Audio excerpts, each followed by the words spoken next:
अस्सलाम वालेकुम dear 8th class students. उम्मीद है कि आप सभी माशाल्लाह ठीक होंगे। तो जैसा कि आप तो जानते हैं कि मैंने पिछले वीडियो में आपसे कहा था कि हम जो अगला लेक्चर होगा उसमें मैं टेक्स्ट टू क्वेश्चंस डालूंगा, ठीक है ना। तो पहले यहाँ पे मैंने लिखा है, तो यहाँ पे मैं आपको समझाने की कोशिश करूँगा, फिर अलग से मैं BMS ग्रुप में डालूंगा, तो वहीं से आप कॉपी कर लेना। देखो यहाँ पे क्या है, पहला क्वेश्चन क्या क्लास, देखो पहले 8th क्लास है, सब्जेक्ट है हिस्ट्री, लेसन नंबर है 3 रूलिंग द कंट्री साइड। तो तीसरा लेसन जो है रूलिंग द कंट्री साइड, उसी के क्वेश्चन ही। तो देखो पहला क्वेश्चन क्या है, मैच द फॉलोइंग। आप अपनी किताब पे भी देख सकते हो, नीचे कॉलम ए और कॉलम बी दिया गया, आप किताब पे उनको मैच करना है, मिलाना है, ठीक है ना। तो मैंने यहाँ पे डायरेक्टली उनको मिलाया है। रोहित हम पीजेंट को कहते हैं, ठीक है ना। महल हम विलेज को कहते हैं। निज ये वो कल्टीवेशन सिस्टम है जहाँ पे प्लांटर्स की अपनी ज़मीन होती है, या वो खरीदते हैं वो लैंड, या वो रेंट पे लेते हैं, उसको हम निजी सिस्टम कहते हैं। या रॉइट्स जो है, ये कल्टीवेशन जो होती है ये रॉइट्स की लैंड पे होता है, मतलब जो कल्टीवेटर होती है उनकी लैंड पे होता है, ठीक है। तो इनको यहाँ पे मैंने डायरेक्टली मिलाया है एक दूसरे के साथ, ठीक है। तो फिर है question number 2, fill in the blanks. खाली जगह जो नीचे दी गई हैं, इनको पूरा करना है।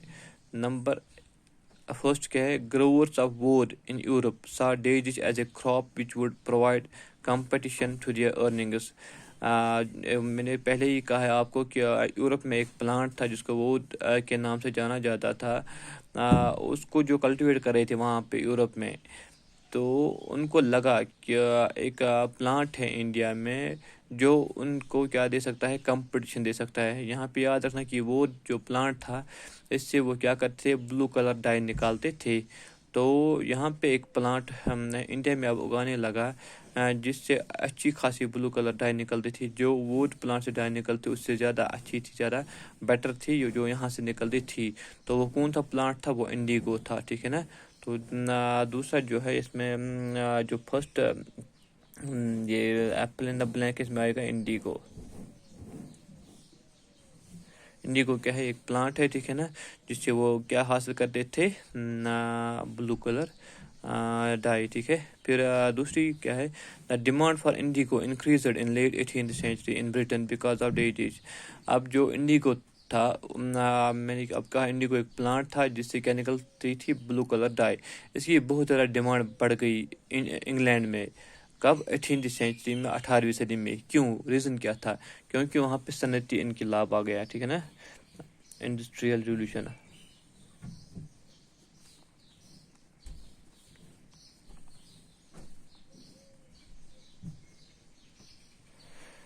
वहाँ पे अब मशीनों से वो कपड़ा बनाते थे, ठीक है ना, जिसकी वजह से वहाँ पे ज़्यादा लगती थी डाई, ठीक है।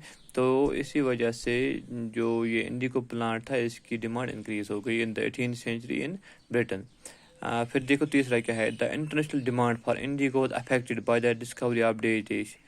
अब चूँकि बैनुल अक़वामी लेवल पर, वर्ल्ड लेवल पर बहुत ज़्यादा डिमांड थी इंडिगो की, लेकिन इस पे असर पड़ा। ये असरअंदाज हुआ, किस चीज़ से असरअंदाज हुआ, जब क्या आ गई वजूद में, synthetic dice, man made dice. तो तीसरा जो है इसमें आया सिंथेटिक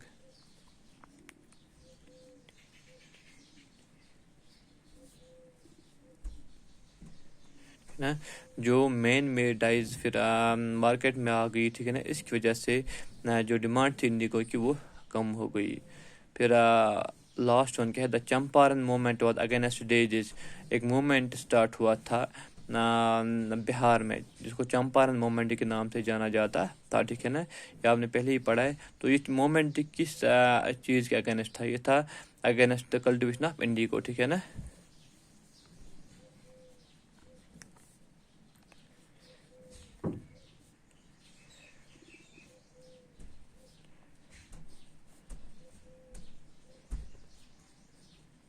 तो it was against the cultivation of Indigo, जिसमें महात्मा गांधी ने भी पार्टिसिपेट किया था।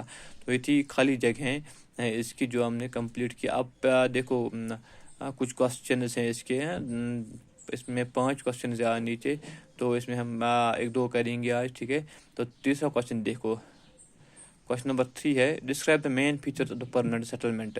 जो परमानेंट सेटलमेंट है, मैंने यहाँ पे इस पे आंसर ही लिखा है, तो किताब पे देखना। क्वेश्चन नंबर 3 है, describe the main features of the permanent settlement, ठीक है।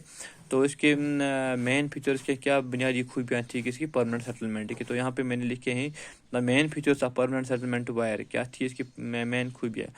Number 1, the amount paid by the जिम्मेदार to company was fixed permanently. जो टैक्स था जो जिम्मेदार पे कर रहे थे on behalf of the cultivators, ठीक है ना, क्योंकि वहाँ पे राजा या ताल्लुकदार को बनाया गया था ज़मींदार, तो वो टैक्स कलेक्ट कर रहे थे न किन से, इन विलेजर्स से या कल्टिवेटर्स से। फिर वो किन को दे रहे थे, कंपनी को। तो वो जो टैक्स था, वो जो रेवेन्यू था जो कंपनी ज़मींदार से ले रहे थे, वो फिक्स था परमानेंटली, ना वो उसको इंक्रीज़ कर सकते थे ना वो डिक्रीज़ कर सकते थे इस परमानेंट सेटलमेंट में। The rajas are made the जिम्मेदार। अब यहाँ पे किन को जिम्मेदारी राइट दिया गया था, राजाज, उन्हीं को ये राइट दिया गया था, वही टैक्स कलेक्ट करते थे जिम्मेदार इन कल्टिवेटर से, ठीक है ना। जिम्मेदार लॉस्ट देयर जिम्मेदारी right whenever they fail to make payments the company.